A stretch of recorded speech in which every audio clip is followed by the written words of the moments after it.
तो हेलो दोस्तों, एक बार फिर से मैं आपका स्वागत करता हूं टारगेट राजस्थान की इस नई वीडियो में। मैं हूं आपका दोस्त अमन और आज आपके सामने मेवाड़ पार्ट 3 लेकर आया हूं।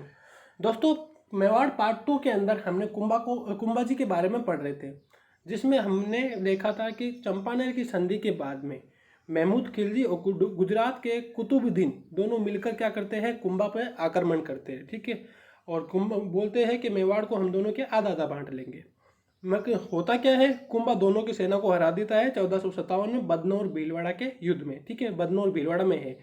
तो देखिए आप स्क्रीन पे, जैसा कि आप देख रहे हैं 1457 बदनौर भीलवाड़ा। ठीक है, आप अपना कॉपी पेन साथ में ले लीजिए। अगर आपको लगता है कि आप नोट्स भी बनाना चाहते हैं तो आप बना लीजिए, क्योंकि खुद के जो सेल्फ जो नोट्स होते हैं दोस्तों, उसका मुकाबला दुनिया की कोई भी किताब नहीं कर सकती। ठीक है, तो इसी कारण से आप नोट्स भी तैयार करते रहिए और आप यकीन मानिएगा कि आपके सारे नोट्स जब इतने अच्छे प्रॉपर तरीके से तैयार होंगे ना, तो आपको किसी अन्य माध्यम की जरूरत ही नहीं पड़ेगी। तो कॉपी पेन साथ में रखिए। और तो चलिए दोस्तों, हम कुंभा जी को कंटिन्यू करते हैं जहाँ से हमने उसको छोड़ा था। ठीक है, तो कुंभा जी के बारे में देखिए दोस्तों। कुंभा ने सुरई के साहसमल देवड़ा को हराया था। बदनौर भीलवाड़ा तो आप लोग समझ चुके हैं, चंपानेर की संधि के तहत ये युद्ध हुआ था। ठीक है, और कुंभा ने सुरई के साहसमल देवड़ा को भी हराया था, ये भी आप याद रखिएगा बस। ठीक है, अब यहाँ से देखिए, समझिएगा। नागौर के शम्स खां और मुजहिद खां। ठीक है, अब देखिए क्या होता है कि नागौर में फिरोज खां नाम का एक शासक था। ठीक है, नागौर में कौन था? फिरोज खां। और फिरोज खां की मृत्यु के बाद में क्या है, उनके दो बेटे थे, शम्स खां और मुजहिद खां। ये दोनों के आपस में लड़ने लग जाते हैं उत्तराधिकारी के लिए। ठीक है, उत्तराधिकारी पद के लिए आपस में लड़ना शुरू कर देते हैं। और कुंभा क्या करता है, शम्स खां का साथ देता है। कुंभा किसकी सहायता करता है? शम्स खां की सहायता करता है। और मुजीद को उत्तराधिकारी के पद से हटाकर किसको गद्दी पर बिठा देता है? शम्स खां को गद्दी पर बिठा देता है। ठीक है, और बाद में जो शम्स खां है वो क्या करता है कि गुजरात के कुतुबुद्दीन से जाके रहना क्या मिल जाता है। कुतुबुद्दीन से जो बनती नहीं थी, चंपानेर की संधि के देश में इसका युद्ध हुआ था, याद होगा आपको। तो क्या है कि कुंभा ये शम्स खां किससे जाके मिल जाता है? गुजरात के कुतुबुद्दीन से मिल जाता है। ठीक है, तो इसी कारण से क्या होता है कि कुंभा क्या करता है, कुंभा की सेना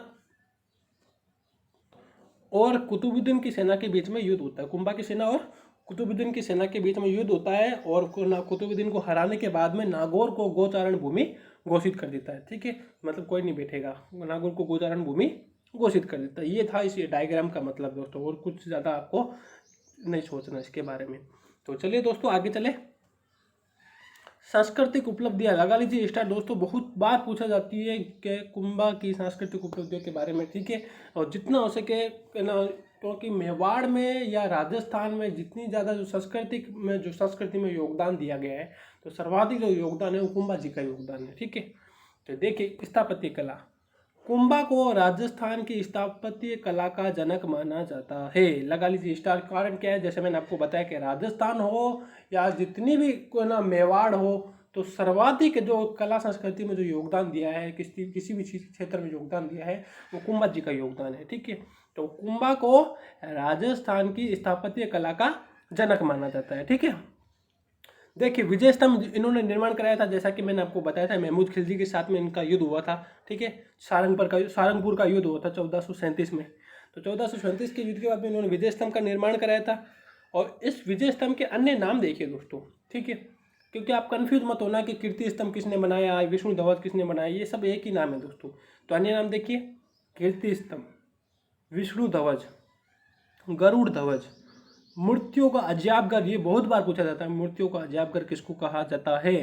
तो विजय स्तंभ को कहा जाता है या कीर्ति स्तंभ को कहा जाता है। भारतीय मूर्ति कला का विश्व कोश भी किसको कहा जाता है? विजय स्तंभ को कहा जाता है। ठीक है, ये 9 मंजिला इमारत है। विजय स्तंभ कितनी मंजिला इमारत है? 9 मंजिला इमारत है। ठीक है, चले आगे। लंबाई क्या है, देखिए विजय स्तंभ की जो लंबाई है वो 122 फीट है। लंबाई कितनी है? 122 फीट। आप चाहे तो रिटर्न में इसका यूज कर सकते हैं कि जो विजय स्तंभ के बारे में अगर आपको लिखना हो तो ये 20 से 30 शब्दों में, 50 शब्दों के अंदर, तो आप इस प्रकार से लिख सकते हैं। तो लंबाई 122 फीट, चौड़ाई 30 फीट। इतना पूछा नहीं जाता दोस्तों, सिर्फ मैं आपको एक जानकारी के रूप में बता रहा हूँ। वास्तुकार जेता, पूजा, पोमा, नापा। लगा लीजिए स्टार दोस्तों के ना। सबसे ज़्यादा तो पूछा जाता है कि जेता नामक। ठीक है, तो वास्तुकार कौन थे? जेता, पूजा, पूंजा, ये पूजा नहीं है। ठीक है, पूजा, पोमा, नापा, जेता, पुंजा, पोमा, नापा। ठीक है, राजस्थान पुलिस और राजस्थान माध्यमिक शिक्षा बोर्ड का प्रतीक चिन्ह है। याद रखना दोस्तों, राजस्थान पुलिस की जैसे आप लोग तैयारी कर रहे होंगे तो राजस्थान पुलिस का जो बेल्ट है ना, उसके ऊपर आप है ना विजय स्तंभ का चित्र देखेंगे, और माध्यमिक शिक्षा बोर्ड का जो प्रतीक है वो भी यही है। ठीक है, विजय स्तंभ भी है, तो ये भी आप याद रखिएगा। और देखिए आगे, वीर सावरकर के संगठन अभिनव भारत का प्रतीक चिन्ह भी यही है, ये भी याद रखना दोस्तों। ये सब बहुत मोस्ट इंपॉर्टेंट क्वेश्चन है। ठीक है, इम्पोर्टेंट है, और बहुत ज़्यादा बार पूछे गए, बहुत ज़्यादा रिपीट हुए ये क्वेश्चन है, मोस्ट इंपोर्टेंट में से आते हैं। ठीक है, वीर सावरकर के संगठन अभिनव भारत का प्रतीक चिन्ह भी क्या है, विजय स्तंभ है। राजस्थान की पहली इमारत जिस पे डाक टिकट जारी किया जा चुका है, विजय स्तंभ। लगा लीजिए स्टार दोस्तों, कि राजस्थान की पहली इमारत जिस पे डाक टिकट जारी किया चुका है, तो कौन सी इमारत है, विजय स्तंभ। ठीक है, चले आगे। कर्नल जेम्स टोड ने विजय स्तंभ की तुलना कुतुब मीनार से की। जो कुतुब मीनार है, कुतुबुद्दीन ऐबक ने बनाया था। ठीक है, और बाद में अलग अलग शासकों ने इसको क्या पुनर्निर्माण कराया था, जैसे इल्तुतमिश है, सिकंदर लोदी है। ठीक है, एक दो, और फिरोज शाह तुगलक है, तो इन सब ने क्या पुनर्निर्माण वगैरह भी कराया था। तो बोलते हैं कर्नल जेम्स टोड, जो घोड़े वाले बाबा जी है, वो बोलते हैं कि जो विजय स्तंभ की तुलना है वो कुतुब मीनार से की, कि वैसे वैसा है। ठीक है, ये देखिए कि विजय स्तंभ के बारे में कितना भी डिटेल से बात बताई गई है कि ना, इसको क्या है कि आप चाहे तो बहुत अच्छे, कोई भी पर्सन जैसे आरएस की तैयारी कर रहा है तो उसको रिटर्न के रूप में इसको यूज कर सकता है।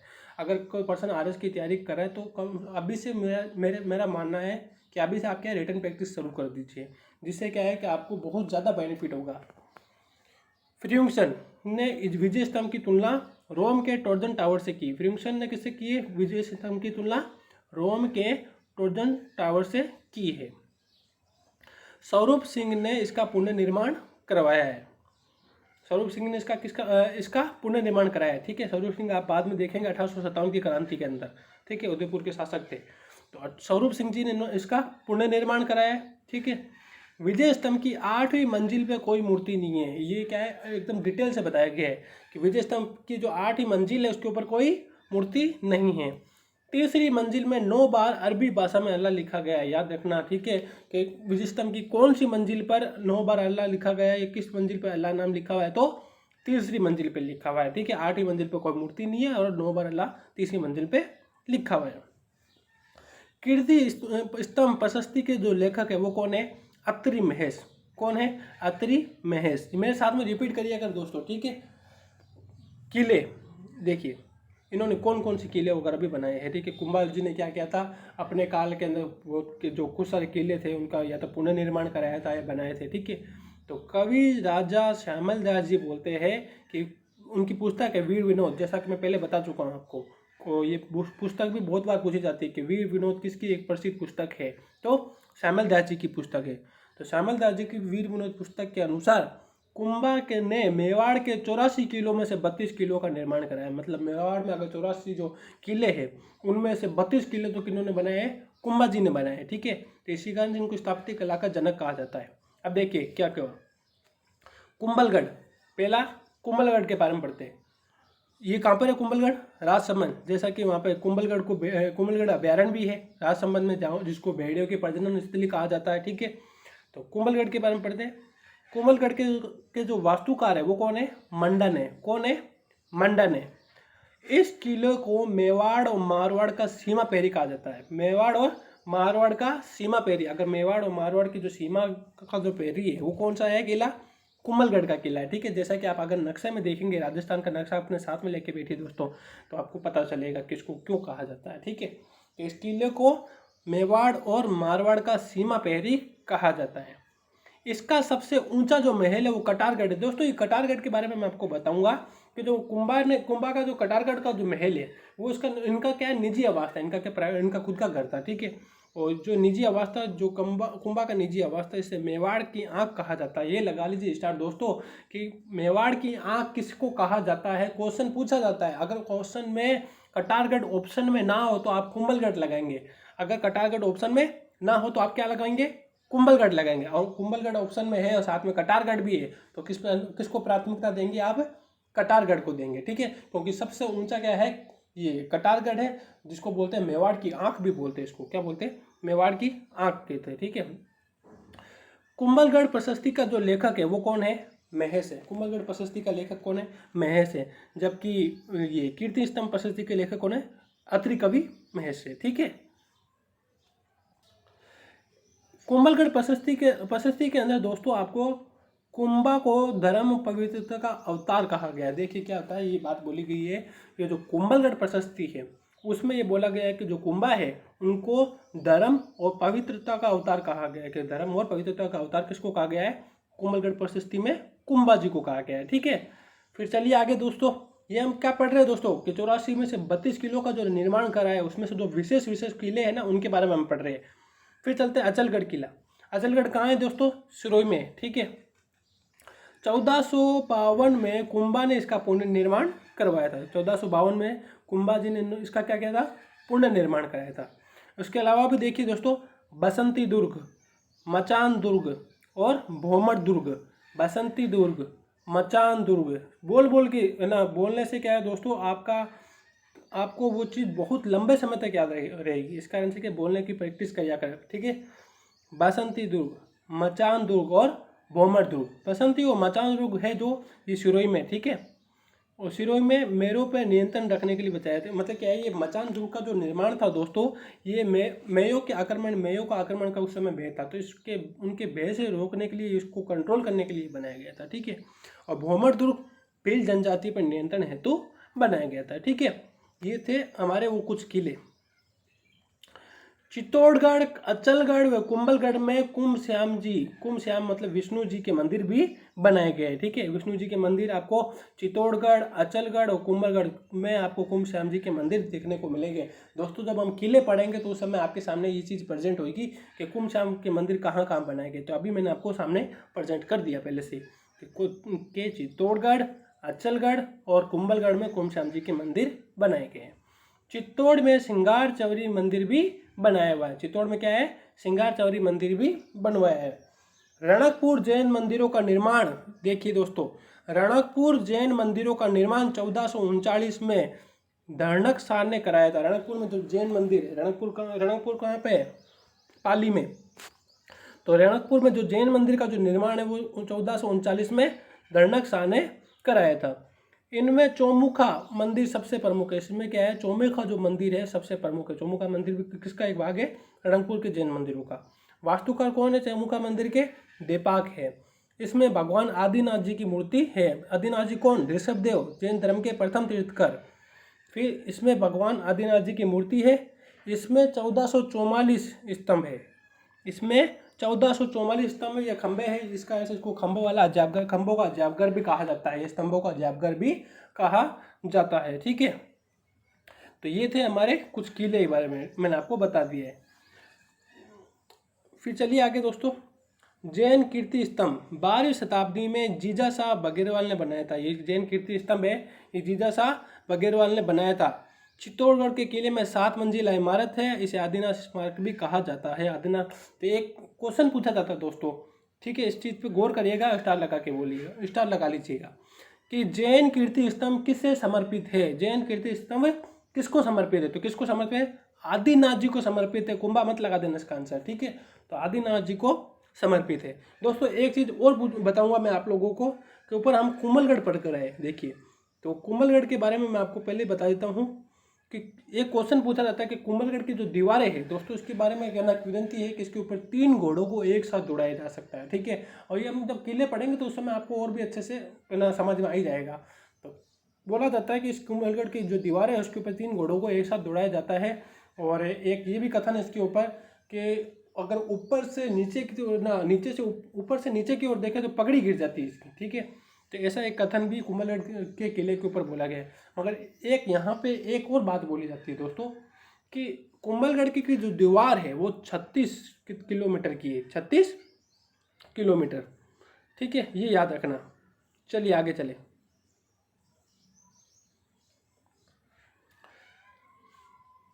कुंभा का साहित्य, कुंभा का साहित्य 36 किलोमीटर नहीं, सॉरी 36 फीट की जो चौड़ाई में है ये। ठीक है। फिर चलते थे कुंभा के साहित्य के ऊपर। ठीक, कुंभा एक अच्छे संगीतज्ञ थे, याद रखना दोस्तों, कुंभा क्या थे, एक अच्छे संगीतज्ञ थे। और इसी कारण से मैंने जब आपको पिछले पार्ट में उपाधियाँ बताई थी तो उसमें अभिनव भट्टाचार्य आपको उपाधि बताई थी, वो उनको अभिनव भट्टाचार्य संगीत के क्षेत्र में श्रेष्ठ होने के कारण दी गई थी। ये वीणा बजाते थे, लगा लीजिए स्टार दोस्तों कि कुंभा कौन सा वाद्य यंत्र बजाते थे, तो वीणा बजाते थे, ठीक है। संगीत गुरु कौन थे, सारंग व्यास जी। कौन थे, सारंग व्यास जी। पुस्तकें देखिए दोस्तों, सुधा प्रबंध, सुधा प्रबंध ये किताबें दी जाएगी दोस्तों, ये इतनी बार रिपीट हुई, मैं जितने भी राजस्थान के एग्जाम में बैठा हूँ ना दोस्तों, तो उसमें से आप वरना मेरे को हर बार कुंभा जी की किताब के ऊपर क्वेश्चन मिला है और आगे भी मिलते रहेंगे। आपको ऐसा क्वेश्चन दिया जाएगा कि निम्न में से कुंभा जी की पुस्तक कौन सी नहीं है या कौन सी है। ज़्यादातर तो नहीं वाला पूछा जाता है, जिसमें क्या है कि 3 किताबें कुंभा जी की दे दी जाएगी और एक अलग महेश जी की या अलग कवि की दे दी जाएगी, ठीक है। तो सुधा प्रबंध, कामराज तिसार, 7 भागों में दोस्तों कामराज तिसार, संगीत सुधा, संगीत मीमांसा और संगीत राज। संगीत मीमांसा, संगीत राज और संगीत सुधा। संगीत राज दोस्तों ये 5 भागों में 5 भागों में है। ये भी क्वेश्चन पूछा जाता है कि संगीत राज को कितने भागों में बांटा गया है, ठीक है। ये एक मोस्ट इंपॉर्टेंट क्वेश्चन है दोस्तों, ठीक है। इसके नोट्स वगैरह तैयार करते रहिएगा दोस्तों। अगर आप चाहते हो कि इसके क्या है कि पहले आप समझ लीजिए, उसके बाद में स्क्रीनशॉट लेके आप इसको बाद में भी आप लिख सकते हैं। और आपको लगता है कि हमें दोनों काम एक साथ में करना है तो आप बिल्कुल करिए, ठीक है। संगीत राज 5 भाग है। पाठ्य रत्न कोश, संगीत राज के 5 भागों के बारे में बता रहा हूँ। पाठ्य रत्न कोश, गीत रत्न कोश, नृत्य रत्न कोश, वाद्य रत्न कोश, ठीक है। ये कौन कौन से रत्न कोश है, पाठ्य रत्न कोश, गीत रत्न कोश, नृत्य रत्न कोश, वाद्य रत्न कोश और दोस्तों पथ रत्न कोश, ठीक है। पथ रत्न कोश ये, ठीक है। ये 5 भाग है किसके, संगीत राज के। किताबें याद रखना दोस्तों, ठीक है। बार बार बोल रहा हूँ क्योंकि इसमें से क्वेश्चन पूछे जाते हैं और ज़्यादातर तो कुंभा जी के साहित्य और स्थापत्य से ही क्वेश्चन पूछे जाते हैं। फिर चलिए, जयदेव की गीत गोविंद पर रसिक प्रिया नाम से इन्होंने टीका लिखी थी, जैसा कि मैंने आपको पिछले पार्ट में बताया था। और हम जब चित्रकला पढ़ रहे थे उस समय भी आपको रसिक प्रिया बहुत देखने को मिली थी, ठीक है। कि रसिक प्रिया का चित्रण क्या है, रसिक प्रिया का चित्रण क्या है दोस्तों। जयदेव की किताब है रसिक प्रिया, जिनके ऊपर गीत गोविंद नाम की एक टीका लिखी गई है, ठीक है। जयदेव की गीत गोविंद है और जिस पे रसिक प्रिया नाम की कुंभा जी ने टीका लिखी, ठीक है। कुंभा ने सारंगदेव की संगीत रत्नाकर पर भी टीका लिखी है। सारंगदेव कौन थे, इनके गुरु थे दोस्तों। तो कुंभा ने सारंगदेव की संगीत रत्नाकर पर भी टीका लिखी है। कुंभा चंडी शतक पर भी टीका लिखी। कुंभा जी ने क्या है, चंडी शतक पर भी टीका लिखी है। चंडी शतक है बाण भट्ट की किताब है दोस्तों। बाण भट्ट की किताब कौन सी है, चंडी शतक है, ठीक है। और एक बाण भट्ट की किताब और है दोस्तों, कमेंट बॉक्स में जरूर बताइएगा। कुंभा मेवाड़ी, कन्नड़ व मराठी भाषा जानते थे। देखिए दोस्तों कितने विद्वान थे, ये अलग अलग भाषाएं, हमसे तो एक भाषा भी याद नहीं होती। तो और कुंभा जी क्या है कि मेवाड़ी, कन्नड़, मराठी भाषाएं जानते थे, ठीक है। ये आपको उनके बारे में बताया जा रहा है, ठीक है। कुंभा ने 4 नाटकों की रचना की थी। कुंभा जी ने 4 नाटकों की रचना भी की थी। चलिए आगे, अब देखिए कुंभा के दरबारी विद्वान, कुंभा के जो दरबार में कौन कौन से विद्वान थे उनके बारे में देखिए। कान्हा व्यास जी, इनकी पुस्तक थी एकलिंग महात्म्य। एकलिंग महात्म्य, ये जो दोस्तों एकलिंग महात्म्य है, इससे ज्ञात होता है कि कुंभा वेद, स्मृति, मीमांसा, उपनिषद, व्याकरण, साहित्य व राजनीति में बहुत बड़ा निपुण था। मतलब क्या है कि इससे ये ज्ञात होता है कि कुंभा जी वेद, स्मृति, मीमांसाएं, उपनिषद, व्याकरण, साहित्य और राजनीति में, मतलब कितने क्षेत्र थे दोस्तों, इन सब में निपुण थे। ये कान्हा व्यास जी की पुस्तक एकलिंग महात्म्य के अनुसार बताया गया है। फिर चलिए मेहा इनकी पुस्तक है तीर्थमाला। फिर चलते हैं मंडन, ये इनकी पुस्तक देखिए, वास्तुसार, देवमूर्ति प्रकरण, राजवल्लभ, रूपमंडन और कोदंड मंडन, ठीक है। ये जो रूप मंडन है मूर्ति कला के बारे में बताई गई है, जैसे ये पटवारी के क्वेश्चन एग्जाम के अंदर पूछा गया है क्वेश्चन।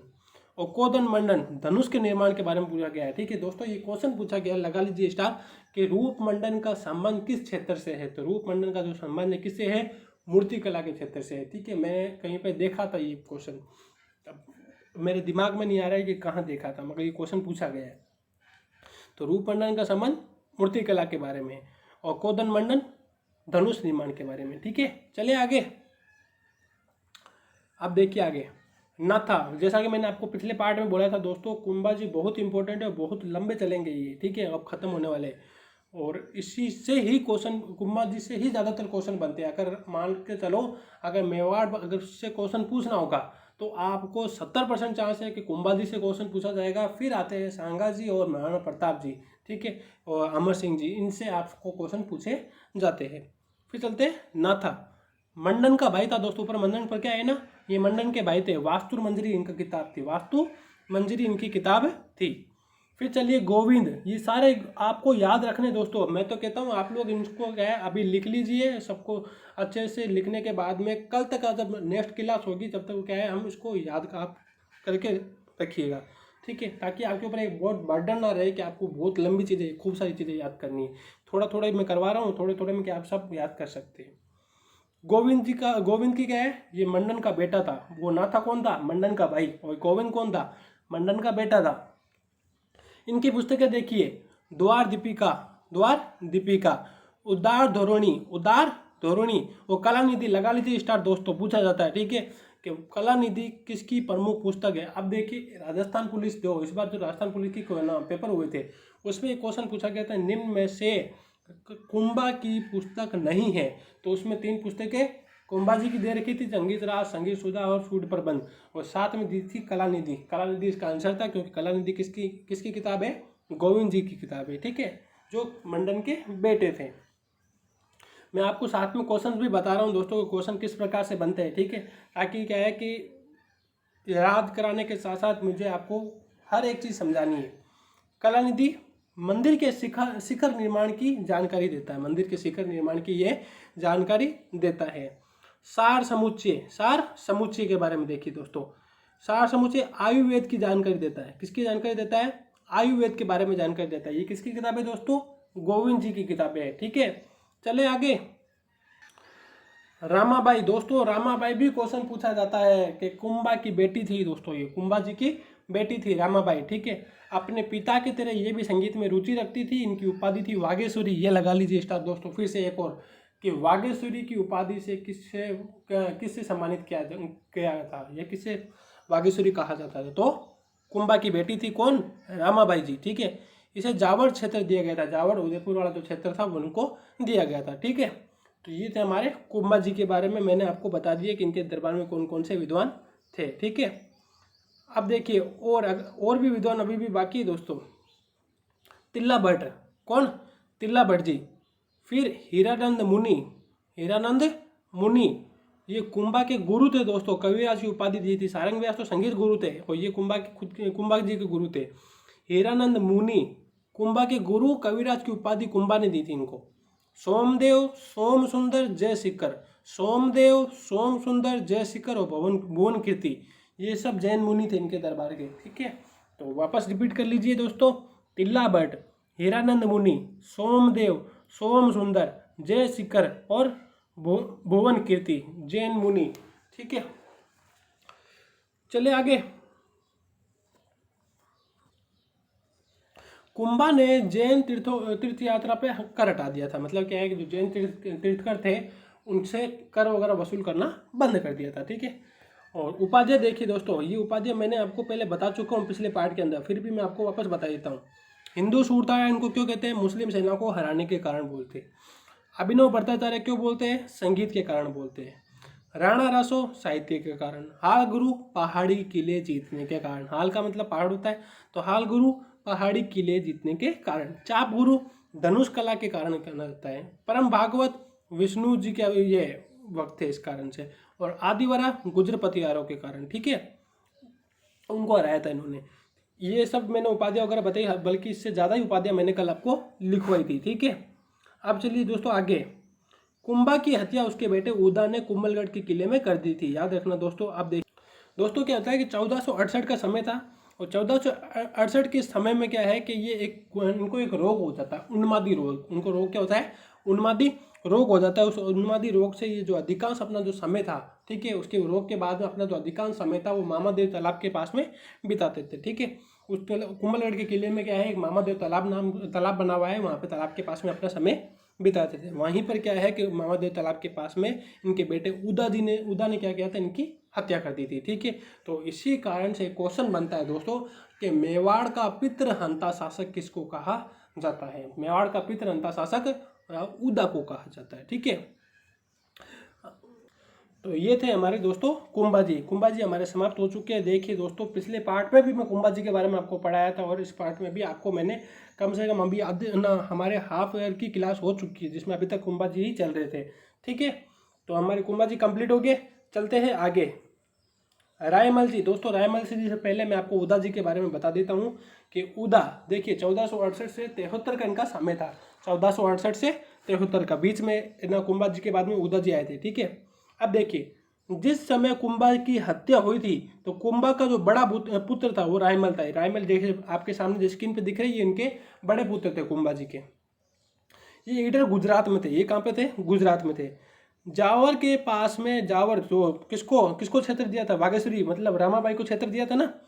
तो दारिमपुर नामक स्थान पर इनके बीच में युद्ध होता है। किसके बीच में? रायमल और उदा के बीच में युद्ध होता है, ठीक है।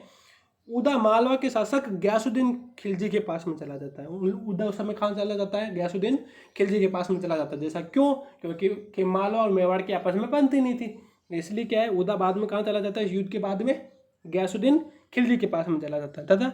और इसके अलावा अपनी पुत्री का विवाह खिलजी के साथ में कर देता है, ठीक है। उदा क्या करता है? अपनी बेटी का जो विवाह है वो किसके साथ में कर देता है? खिलजी के साथ में कर देता है। और बोलते हैं दोस्तों कि आकाश से बिजली गिरने के कारण आकाश से बिजली गिरी थी उदा के ऊपर, उसके बाद में इनकी मृत्यु हो गई थी, ठीक है।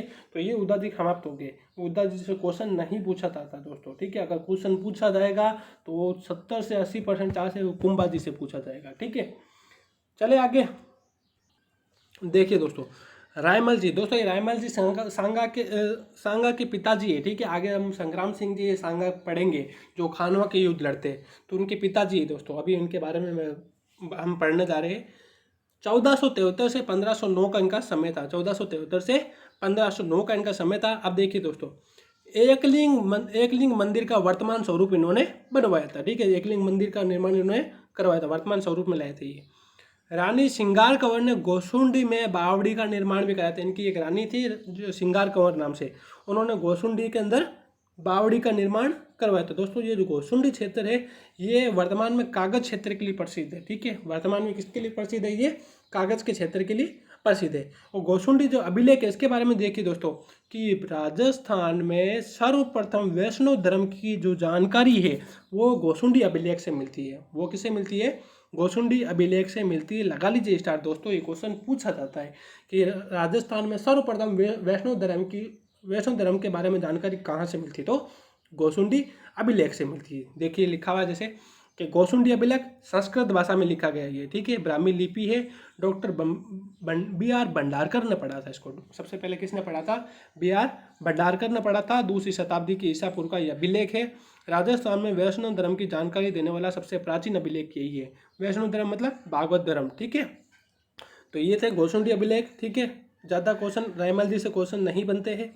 बस आप एक गोसुंडी अभिलेख के बारे में देखिएगा कि गोसुंडी अभिलेख के ना कागज उद्योग ये वैष्णव धर्म की जानकारी देता है, ठीक है। और इनकी जो रानी थी सिंगार कंवर ने, उसने गोसुंडी में बावड़ी का निर्माण कराया था, बाकी कुछ नहीं है, ठीक है।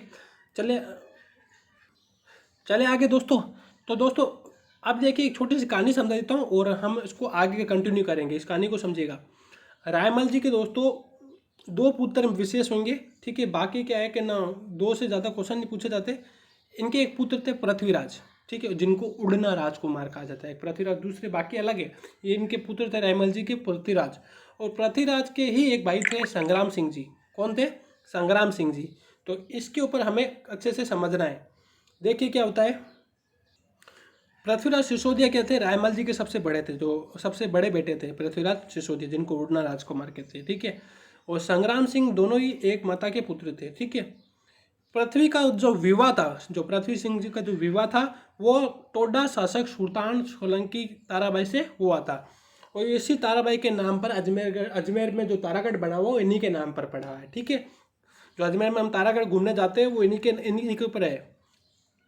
पृथ्वी की जो मृत्यु है, जो पृथ्वीराज जो उड़ना राजकुमार की जो मृत्यु है वो जगमाल देवड़ा इनकी बहनोई थे, उन्होंने कर दी थी। ठीक है, इनकी बहनोई थे जगमाल देवड़ा। उन्होंने क्या है, एक लाडू, वो जहर वाले लाडू दिए थे, विष जो लाडू होते हैं, उन लाडू को खिलाने से क्या है, पृथ्वीराज सिसोदिया की मृत्यु हो जाती है। ठीक है, और पृथ्वीराज के 12 खंभों की जो छतरी है वो कहाँ है, कुंभलगढ़ में। लगा लीजिए स्टार दोस्तों, पृथ्वीराज की 12 खंभों की छतरी कहाँ पर है, तो कुंभलगढ़ में है, और इन्हें उड़ना राजकुमार कहा जाता है। ठीक है, तो आज हम इस चीज़ को यहीं समाप्त करते हैं दोस्तों, और कल हम रायमल जी के चारों पुत्रों के बारे में अच्छे से पढ़ेंगे, खासकर 2 के बारे में, पृथ्वीराज उड़ना राजकुमार और संग्राम सिंह जी। ठीक है, और हालांकि जो पृथ्वीराज उड़ना राजकुमार है उसके बारे में मैं आज तो आपको बता चुका हूँ। ठीक है, तो चले मिलते हैं दोस्तों, तब तक के लिए अपना ध्यान रखें और सुरक्षित रहे। ठीक है, साथ ही साथ एक बात और बोलूँगा आपको दोस्तों, कि जितना हो सके नेगेटिव चीज़ों से, नकारात्मक चीज़ों से दूर रहे, और नकारात्मक चीज़ों को अपने ऊपर हावी मत होने दीजिए। ये समय है दोस्तों, इसमें क्या है, आपको कुछ करने का समय है। ठीक है, और मिलते हैं दोस्तों नेक्स्ट सेशन में।